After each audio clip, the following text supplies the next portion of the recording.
Buenas noches, muy buenas noches, bienvenidos, bienvenidas. Él estuvo aquí hace muy poco y lo cierto es que no nos dio el tiempo para tratar los temas de la política internacional. Lo que uno no sospechaba era que en apenas 3 semanas el mundo no iba a detener su tercera guerra mundial no declarada. En apenas 3 semanas tenemos la tragedia de Niza, tenemos la tragedia de Wurzburgo en Alemania, si faltaba poco un intento de golpe de Estado en Turquía, que tiene un cocorica muy interesante, que conecta con todo esto de Estado Islámico y esta guerra no declarada Occidente, Medio Oriente, Estado Islámico y todas estas cosas. Si faltaba poco, China avanza, principal socio salvador de la economía estadounidense, segundo socio de la Unión Europea, con un liderazgo en aumento en América Latina. Óigame, que cuando no sabíamos todas las respuestas, nos cambiaron las preguntas. Eso es lo que justifica que uno haya llegado casi a la necedad con este especialista, doctor en geopolítica, para decirle, no, yo sé que acabas recién, apenas horas que llegaste de un viaje que lo llevó por China, Estados Unidos, pero tú tienes que volver a hacer una especie de segunda parte de aquella entrevista que hicimos hace 3, 4 semanas. Por eso es todo un placer y una necesidad conversar hoy con el doctor, una vez más, con el doctor Iván Catón. Mis respetos. Gracias. ¿Cómo le fue en su viaje? Muy bien, siempre la exposición a nuevas experiencias, muy especialmente un país tan inmenso como China, de más de 9 millones de kilómetros cuadrados, que siempre que vamos tenemos que irnos a otros lugares. Es decir, hemos tenido la oportunidad de estar en la zona del norte, cerca de la frontera con Corea, pero también en este viaje estuvimos en la antigua colonia alemana de Qingdao, donde pasamos también a Shanghái, y es increíble ver una ciudad como Shanghái, la más moderna del planeta. Iván Catón, continuemos aquella pregunta que por falta de tiempo yo no te dejé desarrollar, el programa se terminaba. ¿Qué es lo que está ocurriendo? Esta tercera guerra mundial, esta incapacidad en cuanto a la inteligencia europea para prevenir acciones. ¿Qué está pasando realmente en el mundo y sigue pasando? Bueno, el problema de la crisis que el Vaticano o el Papa Francisco en sus palabras definía como tercera guerra mundial a retazos, sí, viene dado porque estamos no ante el fin del mundo, pero sí ante el fin de un mundo. Y es ante el fin de ese mundo que si seguimos todo lo que es el trayecto de la especie humana, porque esto hay que verlo de manera sistémica, por eso es tan complejo, porque es que todo se vincula. Si lo vemos desde el Paleolítico inferior, cuando comienza el Homo sapiens, hace 1 millón de años, seguimos por el Paleolítico medio, seguimos por el superior, llegamos a la edad del bronce, llegamos a la edad de hierro, llegamos al neolítico cuando nos asentamos y comienzan las primeras ciudades-estados y allí el hombre comienza a pensar, comienza la escritura. Seguimos entonces a la edad antigua, pasamos a la edad media, llegamos a la edad moderna, llegamos a la edad contemporánea y ahora nos encontramos en un siglo XXI que cambia totalmente su marco, porque ese empuje que había llevado a la humanidad con Europa a la cabeza, Europa enseñándole al mundo las técnicas que ya había hecho China, pero quienes la utilizaron mejor fueron ellos, pero fueron más adelantados en el ámbito técnico, científico, militar. Todo eso cambia. ¿Por qué cambia? Porque llega un elemento de que las cosas dejan de tener valor cuando realmente el valor de las cosas viene dado en términos de humanidad. Entonces hubo un cambio de patrón.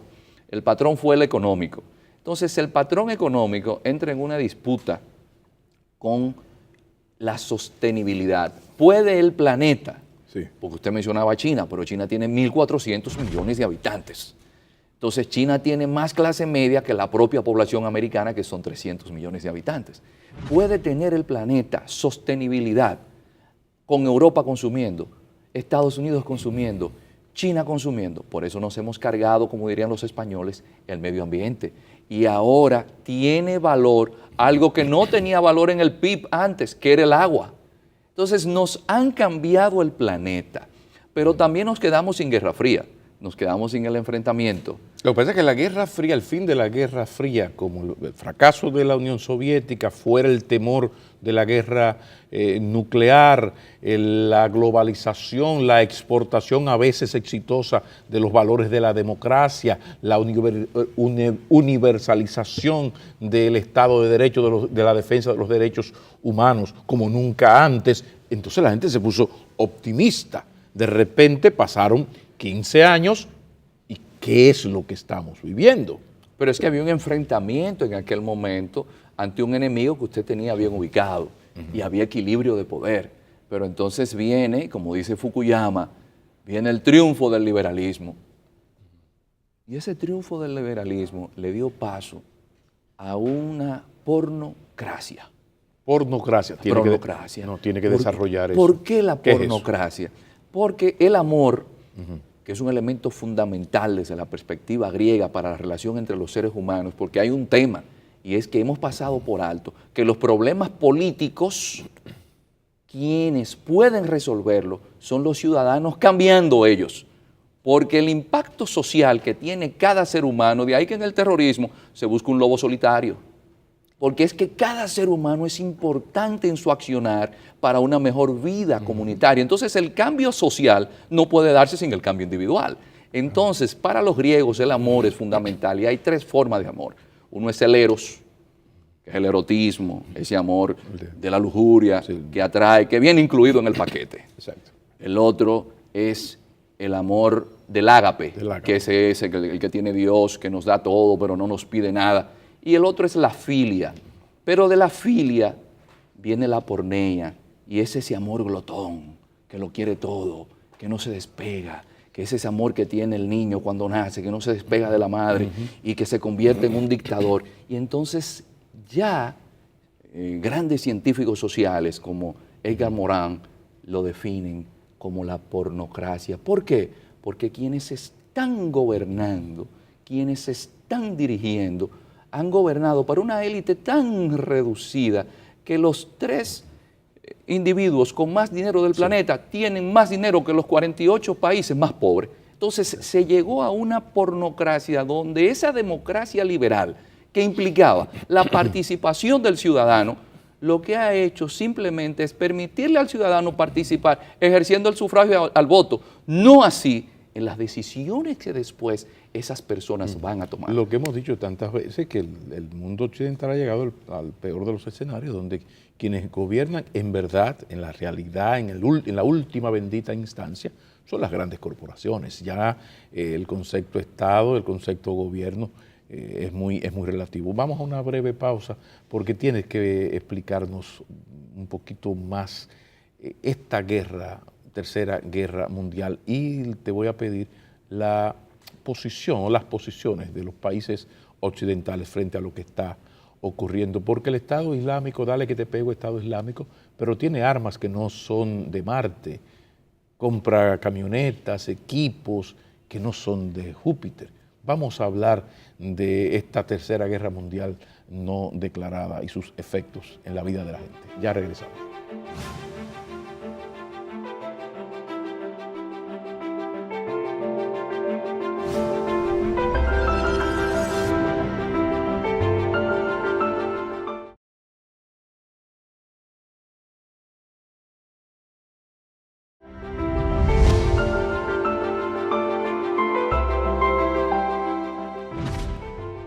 Iván Gatón, ¿cómo tú evalúas el comportamiento, la estrategia de los países occidentales en esta Tercera Guerra Mundial, la reacción ante lo que está ocurriendo.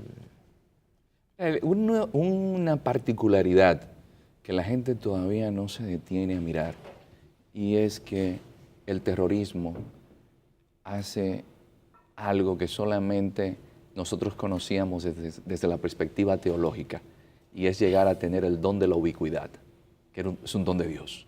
El terrorismo está en todas partes.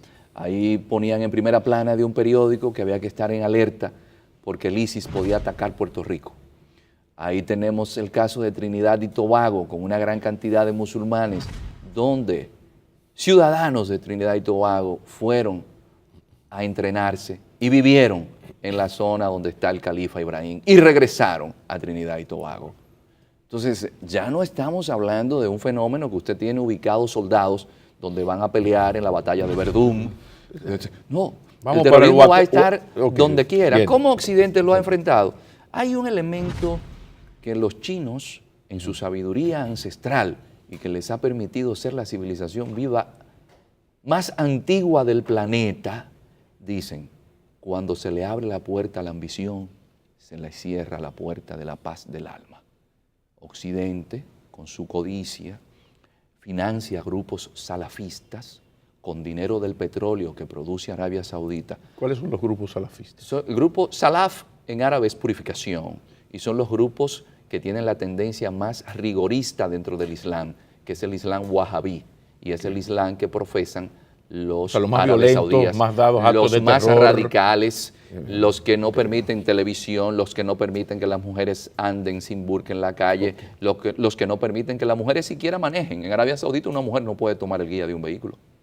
Ese grupo salafista o esos grupos son financiados por Occidente. Y entonces crean el ¿Y hay evidencias de esa financiación? Evidencia es Osama Bin Laden, que era el tesorero de una red que se crea para los muyahidines para sacar a los rusos de Afganistán. Sí, pero eso tú nos lo has explicado y ya Occidente lo vivió. Se sacó la lotería con Khomeini, en el caso de Saddam Hussein, que es una creación de ellos, todo muy bien. Y lo de Osama Bin Laden, tú lo has explicado brillantemente en otros programas. El problema es que no vamos a aprender. Pero lo del ISIS no vamos a aprender de los errores y vamos a continuar, porque también lo del ISIS está ahí para quien quiera verlo. Lo que hablaba yo de las camionetas, las armas. El ISIS, por ejemplo, ¿quién le da el apoyo? El gobierno de Erdogan. ¿Por qué? Porque hay un problema con los kurdos. Hay una matanza que ha estado haciendo Erdogan en la zona kurda, que ahora Erdogan utiliza el término de terrorista para los periodistas que estaban criticando las matanzas en contra de los kurdos. Entonces, Erdogan, que los rusos prueban que habían vínculos con el ISIS, porque el ISIS vendía diariamente más de $1 millón en petróleo. ¿Y cómo va a vender en el mercado internacional petróleo si no sale por Turquía? Pero también estaba el problema de que Turquía en la parte norte tiene, la parte sur, norte de Siria, tiene a los kurdos. Para ellos atacar a los kurdos, ¿qué hacen? Apoyan al ISIS. Entonces el ISIS ahora se le voltea, y es el que le hace los atentados terroristas allá en el aeropuerto de Atatürk.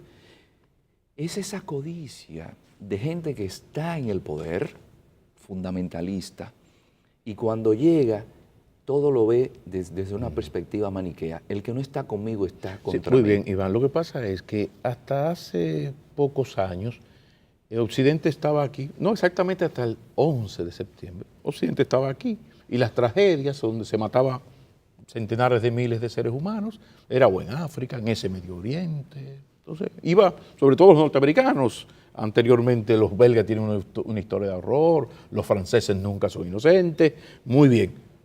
Pero eso es hasta el 2001. A partir del 2001, a Occidente le están dando de su propia medicina. Esto es una guerra, tú entras aquí, nos matas niños, te inventas que aquí hay una guerra, que aquí hay unas armas nucleares, y te metes en Irak y matas centenares de miles de inocentes, además de militares inocentes. Eso está documentado, eso lo sabe el mundo. Entonces ya a partir del 2001 es una guerra en todos los territorios. Ahí está Atocha, ahí está Augsburgo, ahí está Niza, ahí está París. O sea, ¿por qué no hay una reacción? Porque una cosa es la actitud imperial de estos países occidentales, desde los ingleses para allá, terribles, ¿no? Abusando del resto del mundo, lo que hemos explicado aquí de los del petróleo, sí, pero los muertos estaban allá. Occidente estaba feliz en su cultura, buenas costumbres, educadísimos, qué cultos que son, los europeos, la vieja Europa, París, muy bien. No, pero después del 2001, 11 de septiembre, ya esto cambió.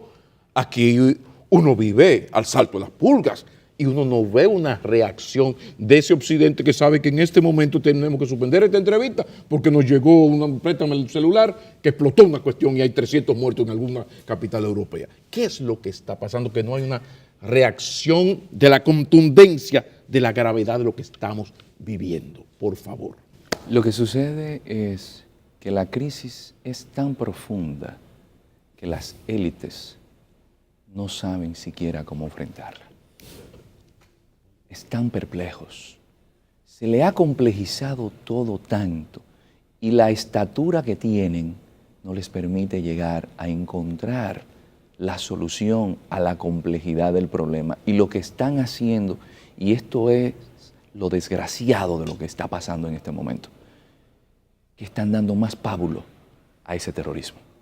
Increíblemente, Occidente, en estos momentos, en vez de ir a la raíz del problema del terrorismo, que es quitarle a ese terrorismo, que es manufactura musulmana, que es manufactura simplemente de un grupo de exaltados árabes o exaltados fundamentalistas religiosos, ese Occidente no se ha acercado en lo que se ha llamado desde Naciones Unidas a enfrentar la base principal del terrorismo, que son los problemas de la pobreza, que son los problemas de la marginalidad, porque hay algo, don Pablo, es que no hay manera de que usted pueda enfrentar al terrorismo, porque hay terrorismo también de manufactura occidental, dentro de, por ejemplo, en Oklahoma, lo que sucedió en Oklahoma, no hay manera de que usted pueda enfrentar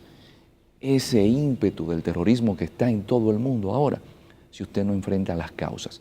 Y aquí vamos a ir al punto. ¿De qué manera está viviendo el mundo en la actualidad? El mundo vive en una euforia. ¿Por qué vivimos en esa euforia? Porque la sociedad consumista ha hecho que el ser humano pierda la perspectiva del ser, por tener.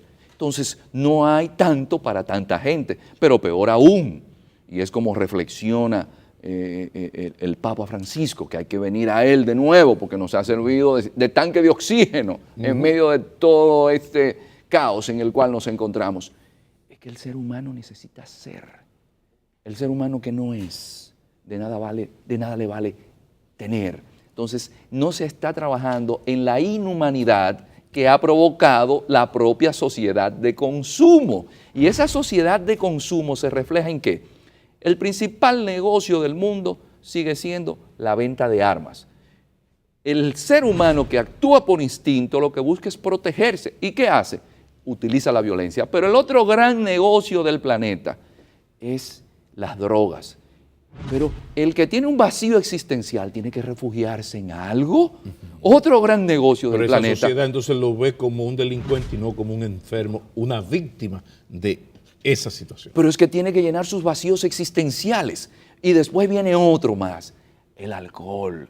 Pero después, es lo único que paga impuestos, pero no es más cosa. Tenemos el otro gran negocio del planeta. ¿Cuál es? La publicidad. Pero no es la publicidad dirigida a hacer campañas para que la gente tenga una mejor salud, una mejor alimentación. No, es una publicidad dirigida a abducir al individuo, a agarrarle el cerebro y convertirlo en simplemente si no tienes, no eres. Un imbécil, porque prácticamente nos convierten en imbéciles. Entonces, Occidente no ha llegado a la raíz del problema, que es la inhumanidad del sistema. Sin embargo, Iván Gatón, doctor en geopolítica, uno ve lo que está ocurriendo y es inevitable mirar a esa China, primer socio salvador económicamente de los Estados Unidos, segundo socio comercial Europa, fundamental en las economías latinoamericanas, pero resulta que China, con sus problemas de derechos humanos y una serie de asuntos que tiene pendiente, es una cultura milenaria donde hay unos valores que han sido puestos más o menos como buscando un equilibrio entre nuestros valores esenciales, el budismo en versión china, en versión chino,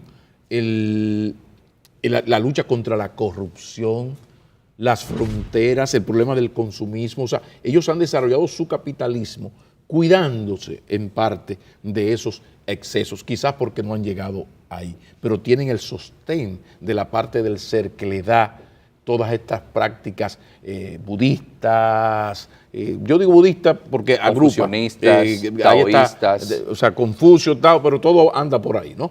Donde quiero llegar es que me gustaría que habláramos un poco de la situación de China, ante lo que has explicado, cómo así anda Occidente, como has explicado, pero entonces allá lejos y no tan lejos, porque financieramente muy cerca, está este fenómeno chino. El principal socio comercial de República Dominicana en Asia es China. Vamos a hablar de eso después de la pausa. Estos chinos, terminada la revolución, cometen los errores del gran salto hacia adelante, donde mueren más de 30 millones de personas. Por eso los chinos son omnívoros, comen de todo.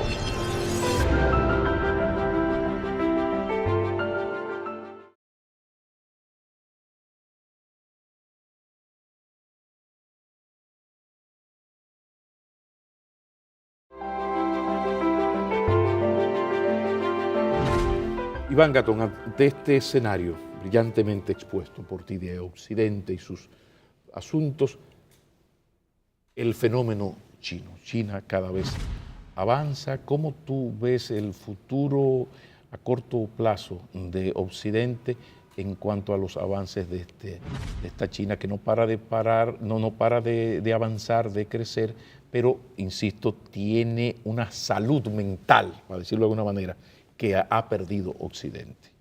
Hay una teoría en Occidente, la de Tucídides, que cuando un imperio está cayendo, hay otro que viene subiendo. Y en este caso hay que enfrentarlo. Y el rey ha muerto, vive el rey. Y ahí viene China.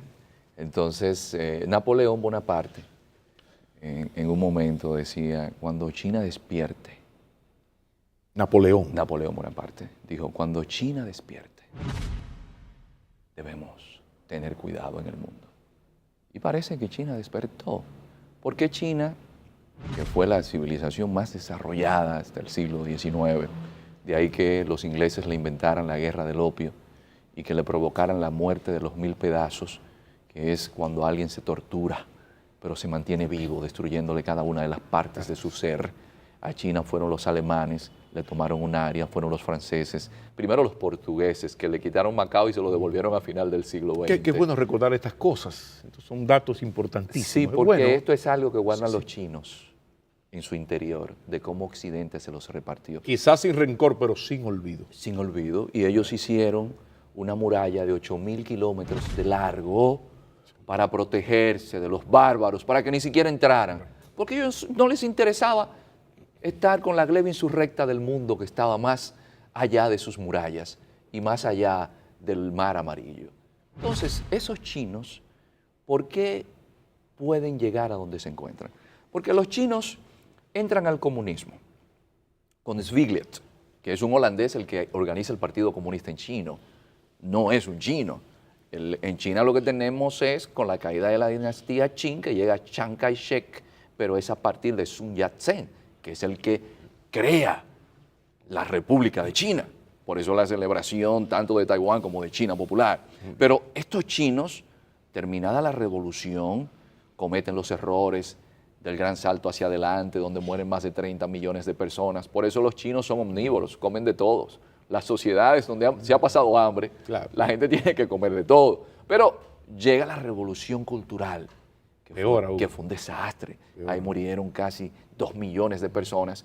Y el hombre del cambio, que cae en desgracia en la revolución cultural, Deng Xiaoping, que fue protegido por Zhou Enlai, es el que dice, no, por esto así no funciona.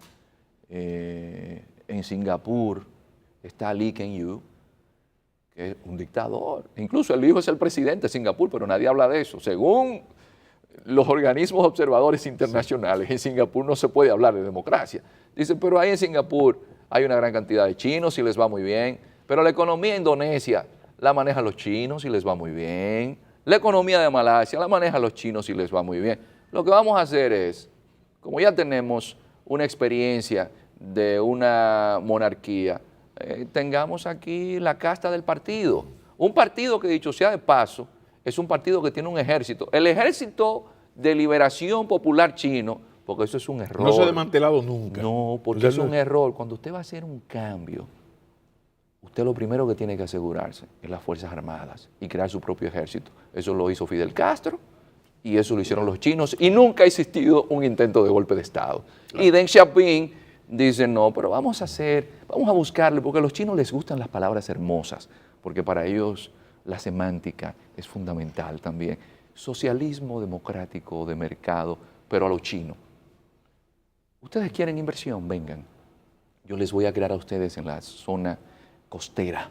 Pero me dejas el control político. Pero el control político comunista es el partido. Y como somos 1.400 millones de personas, ¿cómo vamos a estar bregando con elecciones? Que si una acta, pero no me que dejes si salió... de decir que los socios que entraron en esa negociación con los chinos es un país y un departamento de Estado de un país que si aquí mañana ocurriera una tragedia de violación de los derechos humanos, un error de las Fuerzas Armadas Dominicanas, alguna cosa, nos ponen un informe. O sea, el Departamento de Estado de ese país, socio de China, en esa historia de violación a los derechos humanos y viviendo en una dictadura, es el país que cada año da lecciones al resto del mundo de la defensa de los derechos humanos. Era un paréntesis necesario. Bueno, pero a partir de 1979...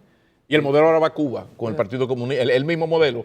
Los Castro, hasta que se mueran los dos, y si aparece alguien que se pueda seguir ahí, tienen el control del Partido Comunista cubano y los gringos comienzan a hacer sus negocios. Es el modelo, pero después nos dan clases de derechos humanos nosotros. Y ahí es donde la élite nacional siempre debe buscar el resquicio de cómo pensar en el interés nacional. Porque está demostrado que en esos juegos que tienen siempre las grandes potencias, usted debe tener cierto nivel de astucia y decir por dónde me cuelo. Porque es verdad que le dan seguimiento. Sí, lo que pasa es que hay una preocupación, o sea, estamos hablando del declive de Occidente, de la pérdida de ese liderazgo, ya este es un mundo multipolar, los norteamericanos no son lo que eran, perfecto. Lo que pasa es que rey muerto, rey puesto, pero el rey que se viene poniendo es una dictadura en el peor sentido del término, en términos de respeto a los derechos humanos, a la dignidad humana. Es eso lo que viene con un funcionamiento económico de puta madre que tiene que ver porque parte de la eficiencia económico-empresarial de los chinos y lo bien que les va produciendo cosas a bajo costo y compitiendo con todos los mercados es con el sistema social de, ahí no hay ministerio de trabajo que tú vas a poner una demanda, no, es una dictadura. Entonces, en todo esto, ¿hacia dónde va el mundo? Porque rey muerto, rey puesto, pero lo que viene aquello tiene todas las luces que me has presentado, pero hay una sombra terrible. Entonces, pero ¿hacia dónde vamos? Sí, pero ahí viene el problema fundamental. Ajá. Y mucha gente se alegra y dice, bueno, vienen los chinos, pero no vienen solo los capitales. Pero los chinos tienen una percepción del mundo donde incluso China viene del mandarín Shang, que significa reino medio. Y esto les da a ellos un sentido de superioridad, que se siente que son el centro del mundo. En todos los estudios y visitas que he hecho desde el interior, donde llaman niños para que vean a este occidental tan feo, porque todavía en China usted va a Beijing. Hay su racismo, ¿tú entiendes? No, que es una cuestión de profunda también. La Jolie, la Ujúa esa, que ellos que van son así. Porque ellos se ven, le advierten a los que andábamos en el curso, miren, viene mucha gente del interior y solamente han visto occidentales por televisión. Si le piden una foto, no se ofendan, pero piensan que uno es feo y se ríen en la cara de uno. Me siento en la Unión Soviética, año 79, 80. Entonces, Eso lo hacían a uno con esos el chinos tienen un sentido de superioridad, que viene también el elemento del aspecto económico, donde las inversiones chinas que llegan a Vietnam Sí. generan huelgas, protestas, por la forma en que los chinos tratan a los vietnamitas, que son comunistas también. Es decir, que la lista que usted compañero. hace es muy buena, porque decimos, no, vienen aquellos, pero ¿y con qué vienen? Pero siguiendo con los chinos, fíjense que se habla de derechos humanos, de democracia. En China hay una especie de pacto. Cuando sale Deng Xiaoping, viene Jiang Zemin. Pero cada 10 años un grupo se reparte el gobierno del Partido Comunista. ¿Qué pasa? De la zona de China... Eso está consensuado. Eso está consensuado. Cuando sale Jiang Zemin, él apoya a Hu Jintao.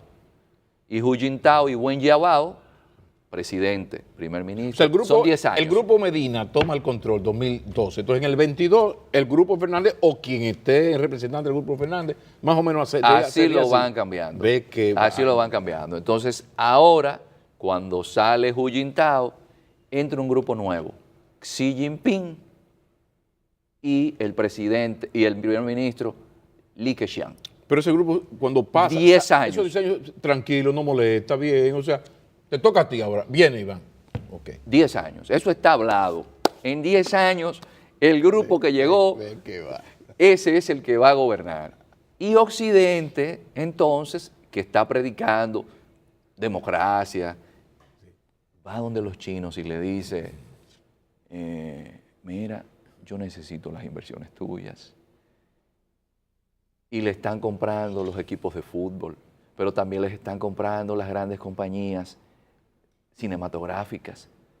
Pero ahora... El negocio inmobiliario no lo dejes. El negocio inmobiliario están comprando en el mundo entero. Entonces, esos chinos, con algo que han perdido de vista, de que los chinos tienen una forma distinta de ver el mundo que Occidente, y todo para ellos tiene su tiempo. Iván Gatún, último segmento, últimos minutos para recoger todo lo afirmado hasta aquí y traerlo al interés nacional. En esta vaina que hemos presentado, brillantemente has presentado tú, cómo anda el mundo, la geopolítica en estos momentos. ¿Qué significa eso para el interés de un infeliz, un paisito, una media isla? Claro, frontera imperial, como dijo don Juan, pero un pequeño país con sus limitaciones. Ante todo esto, ¿cómo tú ves el escenario a mediano plazo y qué podrían ir pensando los dueños del país, las grandes corporaciones nacionales y el poder político para enfrentar lo que se nos viene encima? Ya regresamos. La patria peligra cuando sus individuos en su accionar cotidiano no hacen una sola acción en beneficio de la misma.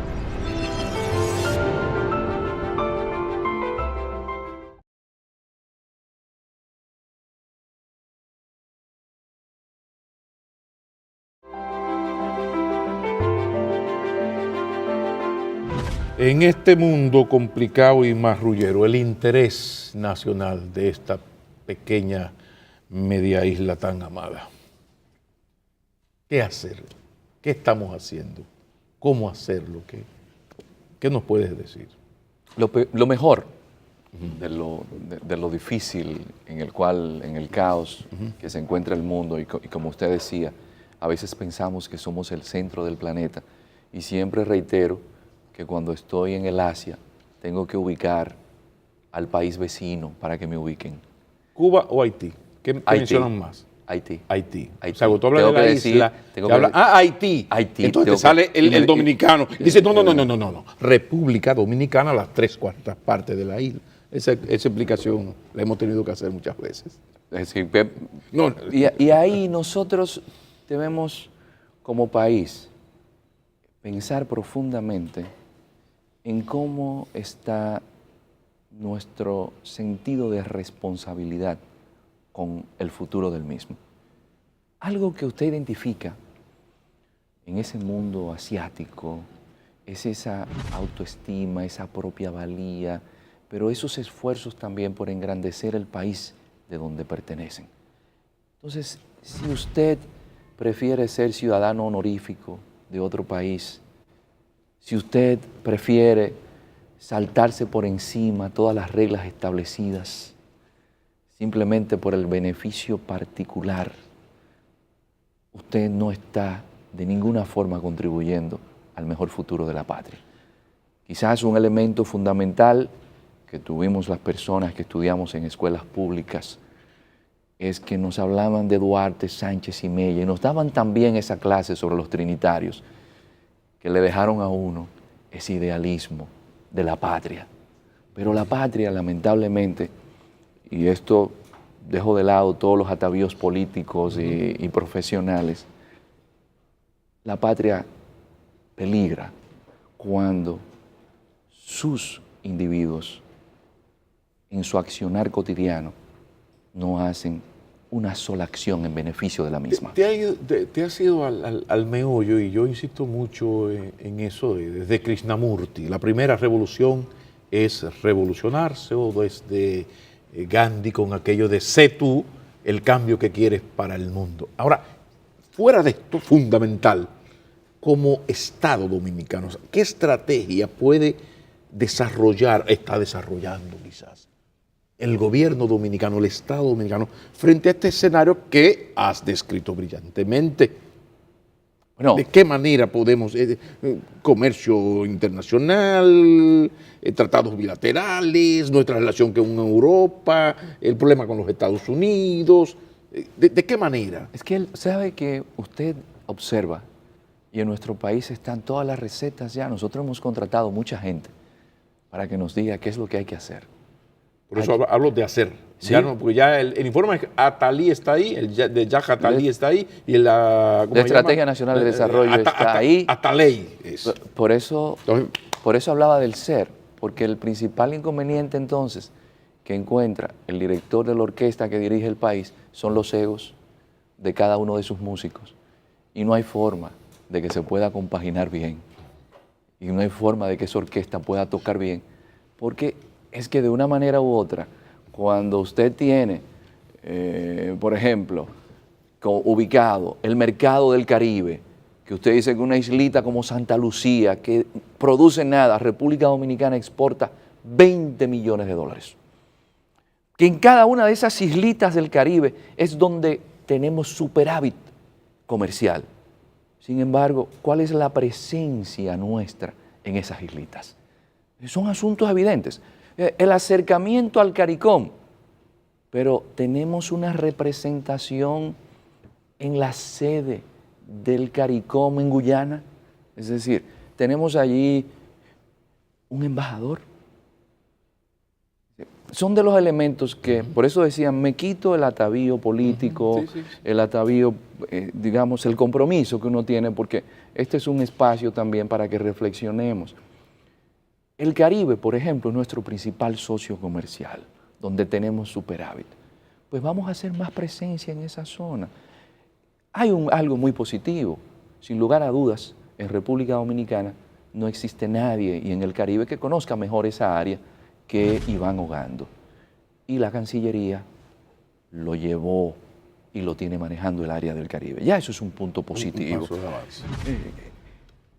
El otro elemento que nosotros tenemos es Europa.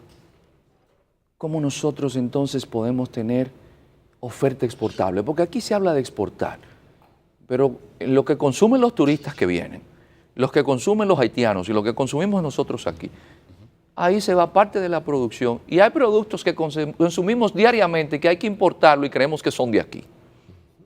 Porque, ¿cuál es la oferta exportable? Entonces, tenemos que agregar valor también a esos productos. Ese es un elemento.